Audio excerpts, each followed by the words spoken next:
لە ژێرناوی تێکشکاندنی تیرۆر ئۆپراسیۆنی کۆنتڕۆڵکردنەوەی شاری فەلوجە لە سەرزاری حەیدەر عەبادی فەرماندەی گشتی هێزە چەکدارەکانی عێراق دەستی پێکرد. ساعة تحرير الفلوجة.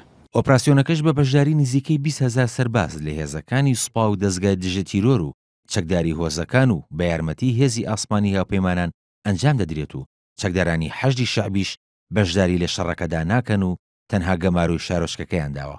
سەرەتای هێرشەکە بە ئاراستەکردنی 35 موشک بۆ سەر پێگەکانی داعش لە هەردوو گەڕێکی نەعێمی و عەسکەری دەستی پێکرد و دواتریش ناوچەی حەراریات لەلایەن سوپاوە کۆنتڕۆڵ کرا و لە ئێستاشدا هێزەکانی حکوومەت بەرەو کارگەی چیمەنتۆ لە شارۆچکەکەدا پێشڕەوی دەکەن.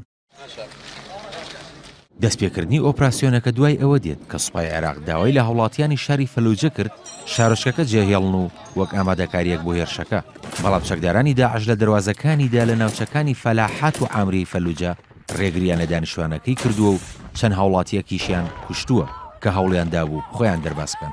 فەلوجە کە پێشتر نزیکەی 300,000 هاوڵاتی تیادا دەژیان 6 کیلۆمەتر لە ڕۆژاوای شاری بەغداوە دوورە و یەکەم شارۆچکەی عێراقیش بوو کە لە ساڵی 2014دا کەوتە ژێر کۆنتڕۆڵی چەکدارانی داعشەوە. بەوتەی پسپۆڕانی سەربازی فەلوجە لە ماوەی کەمتر لە هەفتەیەکدا کۆنتڕۆڵ دەکرێتەوە.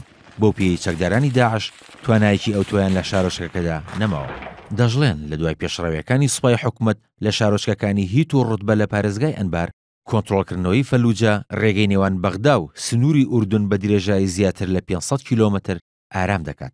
لە لایەکی ترەوە نەتەوە یەکگرتوەکان و ڕێکخراوی هیومن ڕایتس وۆچ پێشتر ڕایان گەیاندبوو دانیشتوانی فەلوجە بەهۆی کەمی خۆراک و دەرمان و گەمارۆدانیان لەلایەن هێزەکانی حکوومەتەوە لە دۆخێکی ناهەمواردان. وتیشیان لە سەرەتای کۆنتڕۆڵکردنی شارۆچکەکەوە لەلایەن داعشەوە هیچ یارمەتیەک لەلایەن حکوومەتەوە بە دانیشتوانەکەی نەگەیشتووە. لەو چوارچێوەشدا فالح عیساوی ئەندامی ئەنجومەنی پارێزگای ئەنبار ئاماژەی بەوە کرد زیاتر لە 75,000 هاوڵاتی مەدەنی تا ئێستا لە شارەکەدا ماونەتەوە.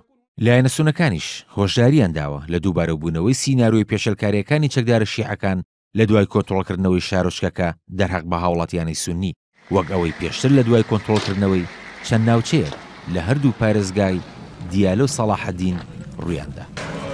کاروان شێخ موحسین NRT